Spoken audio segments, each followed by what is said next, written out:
పాడి పంటల ఛానల్ వీక్షించే రైతు సోదరులందరికీ నమస్కారం. నా పేరు డాక్టర్ ఎల్ ఏడుకొండలు, ప్రధాన శాస్త్రవేత్త, పంటకోత అనంతర సాంకేతిక పరిజ్ఞాన కేంద్రం ఆచార్య ఎన్జీ రంగా వ్యవసాయ విశ్వవిద్యాలయం బాపట్ల. ఈరోజు వ్యవసాయ రంగంలో ప్లాస్టిక్ వినియోగం గురించి మాట్లాడబోతున్నాను. మనందరికీ తెలిసిందే, వ్యవసాయ రంగంలో ప్లాస్టిక్ అనేక రకాలుగా వాడుతున్నారు. ప్లాస్టిక్ లేకుండా మనం అసలు వ్యవసాయాన్ని ఊహించుకోలేము.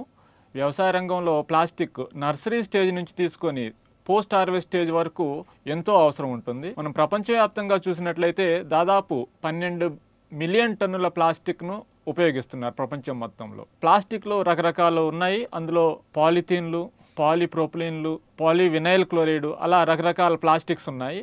ఈ ప్లాస్టిక్స్ ఏ రంగాల్లో వాడుతున్నారో మనం చూసినట్లయితే నీటిపారుదల, మల్చింగ్, వ్యవసాయ కుంటలకు లైనింగ్ వేయటం, గ్రీన్ హౌసెస్, అలాగే తక్కువ ఎత్తులో ఉండే టనల్స్, ప్లాస్టిక్ కంటైనర్స్, తర్వాత కీటక నిరోధక వలలు, షేడ్ నెట్స్, సాయిల్ సోలరైజేషను, భూగర్భ డ్రైనేజ్ వ్యవస్థ, సస్యరక్షణ పరికరాలు, బోర్ బావుల్లో కేసింగ్ మరియు ఫిల్టర్లు, అదేవిధంగా హైడ్రోఫోనిక్స్లో కూడా ప్లాస్టిక్స్ వాడుతున్నారు. అక్వాకల్చర్, చివరిగా చూసుకున్నట్లయితే అన్ని రకాల ఆహార పదార్థాలను ప్యాక్ చేసే మెటీరియల్ ప్లాస్టిక్. ఇంకా డీటెయిల్స్లోకి వచ్చినట్లయితే ప్లాస్టిక్ మల్చింగ్ వల్ల లాభాలు చూసినట్లయితే, ప్లాస్టిక్ మల్చింగ్ అనేది మొక్క యొక్క వేరు భాగంలో మాత్రమే బయటికి ఓపెన్ అయ్యి మిగిలిన నేల భాగాన్ని అంతా కవర్ చేస్తూ వేస్తుంటారు. దీనివల్ల ఏమవుతుందంటే నీరు ఆదా అవుతుంది. నీటితో పాటు ప్లాంట్స్కి ఇచ్చే ఇన్పుట్స్ అంటే ఫర్టిలైజర్స్ కానీ, పెస్టిసైడ్స్ కానీ ఇవి కూడా ఆదా అవుతాయి. అదేవిధంగా కలుపు మొక్కలు కూడా రావు. అంతేకాకుండా నేల కోతకు గురి కాకుండా ఉంటుంది. నేల ఉష్ణోగ్రత నియంత్రణలో ఉంటుంది. అలాగనే చీడపీడలు కూడా దాదాపు చాలా వరకు నివారించబడతాయి. చివరిగా చూసినట్లయితే మల్చింగ్ వల్ల మనకి అధిక దిగుబడితో కూడిన ప్రోడక్ట్ అనేది వస్తుందన్నమాట.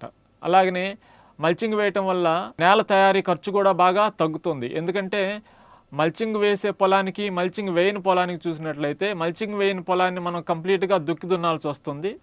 అదే మనం మల్చింగ్ వేసిన పొలంలో ఆ పరిస్థితులు రావన్నమాట. సో దాదాపు మనం చాలా ఖర్చును తగ్గించుకోవచ్చు. ఇంకా మల్చింగ్ షీట్ అనేది రైతులకు కొంచెం అవగాహన ఉండాలి. మల్చింగ్ పంటను బట్టి మల్చింగ్ షీట్ మందం మారుతుంది. అదేవిధంగా ఎంత ఏరియాలో అంటే ఎంత విస్తీర్ణంలో మల్చింగ్ షీట్ వేయాలనేది కూడా పంట దశను బట్టి కూడా మారుతుందన్నమాట. తర్వాత చూసినట్లయితే ప్లాస్టిక్లు ఎక్కువగా గ్రీన్ హౌసెస్లో వాడుతుంటారు. గ్రీన్ హౌస్ అంటే ఏంటంటే ఒక స్టీల్ స్ట్రక్చర్ మీద మనం ప్లాస్టిక్ షీట్ కానీ, గ్లాస్ని కానీ పరిచి ఆ లోపల ఉండే కండిషన్స్ మనం బయట ఉండే ఎన్విరాన్మెంట్కి భిన్నంగా మనకు కావాల్సిన కండిషన్స్ క్రియేట్ చేసుకుంటాం. అంటే మన దాంట్లో ఉష్ణోగ్రత కానీ, లేదా రిలేటివ్ హ్యూమిడిటీ కానీ, లేదా లోపల ఉండే కార్బన్ డైఆక్సైడ్ కానీ, అలాగనే వెలుతురు, వీటన్నిటిని మనం కంట్రోల్ చేసుకోగలం. ఈ విధంగా కంట్రోల్ చేయడం వల్ల ఏమవుతుందంటే మొక్కలకి సరిపడే విధంగా సూర్యరశ్మి కానీ, కార్బన్ డైఆక్సైడ్ కానీ ఇవన్నీ మనం ఇవ్వగలం అన్నమాట. దీనివల్ల ఏమవుతుందంటే మన పంట అధిక శాతం దిగుబడి వస్తుంది. హరిత గృహాలు చూసినట్లయితే ఎక్కువగా సౌత్ ఇండియా కంటే నార్త్ ఇండియాలో ఎక్కువ, ఉత్తర భారతదేశంలో ఎక్కువ వాడుతున్నారు. ఎందుకంటే అక్కడ క్లైమేట్ ఎక్స్ట్రీమ్ క్లైమేట్స్ ఉంటుంది. అంటే ఎక్కువ ఉష్ణోగ్రతలు ఉంటాయి, లేదా ఎక్కువ చలిగా ఉంటాయి. ఉదాహరణకు చూసినట్లయితే గుజరాత్, మహారాష్ట్ర ఈ స్టేట్స్లో ఎక్కువ హరిత గృహాలు వాడుతుంటారు. హరిత గృహాల వల్ల ఉపయోగాలు చూసినట్లయితే మనం సంవత్సరం పొడుగునా పంటలు పండించవచ్చు హరిత గృహాల్లో. ఎందుకంటే బయట ఉన్న ఉష్ణోగ్రతతో సంబంధం లేదు కాబట్టి సంవత్సరం పొడుగునా పంటలు పండించవచ్చు. హరిత గృహాల్లో పంటలు పండించినప్పుడు మనకి ఈ ఎనర్జీ వాడక చాలా తక్కువ అవుతుంది, ఇంధన వినియోగం. అంటే మనం ఇప్పుడు నీళ్లు పెట్టుకోవడం కానీ, ఫర్టిలైజర్స్ లేదా పెస్టిసైడ్స్ ఇవి వేయటానికి కావాల్సిన శక్తి కూడా తగ్గుతుంది. ఎందుకంటే మనం హరిత గృహాల్లో పండించే పంటలకు చాలా తక్కువ మోతాదులో నీళ్లతో పాటే, మనం అందించే నీళ్లతో పాటే ఎరువులు కానీ, క్రిమిసంహారక మందులు కానీ, డ్రిప్ లేదా స్ప్రింక్లర్ ఇరిగేషన్ హరిత గృహాల్లోనే పెట్టి మనం సప్లై చేస్తాం. కాబట్టి దాని ఖర్చు కూడా చాలా వరకు తగ్గుతుంది. అధిక దిగుబడులు సాధించవచ్చు. అలాగనే ఎక్కువ వాల్యూ ఉన్న క్రాప్స్, ఉదాహరణకి మనకి వెనిల్లా క్రాప్ కానీ, లేదా క్యాప్సికమ్ కానీ, ఈ పిజ్జాల్లో ఇలాంటి వాటిలో వాడుతుంటారు.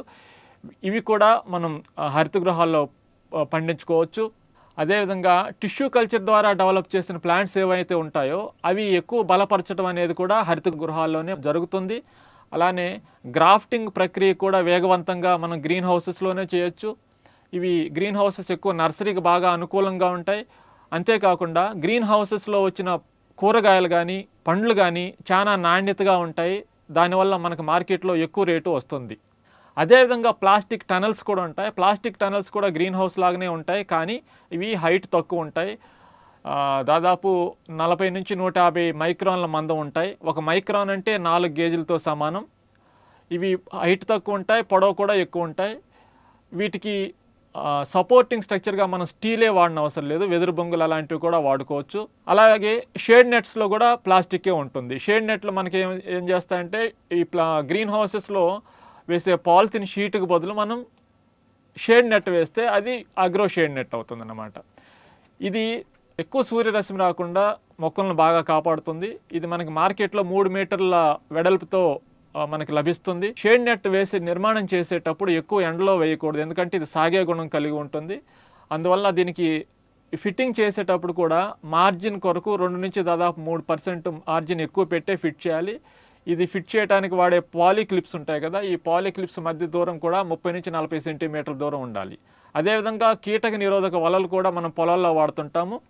ఇవి కూడా కీటకాలు, క్రిమి కీటకాలు మొక్కల దగ్గరికి చేరకుండా మనం దోమతెరను ఎలాగైతే ఉపయోగిస్తామో అలాగనే ఇవి ఉపయోగపడతాయి. ఇవి కొన్ని నంబర్లో మనకు మార్కెట్లో లభిస్తాయి, 20 నుంచి 60 నంబర్లో మార్కెట్లో లభిస్తాయి. ఇవి మొక్కలకు నీడను కల్పించి చాలా రకాల క్రిమి కీటకాలను మొక్కల దగ్గరికి చేరకుండా కాపాడతాయి అన్నమాట. ఈ అవకాశాన్ని నాకు ఇచ్చిన పాడి పంటల ఛానల్ వారికి ధన్యవాదాలు.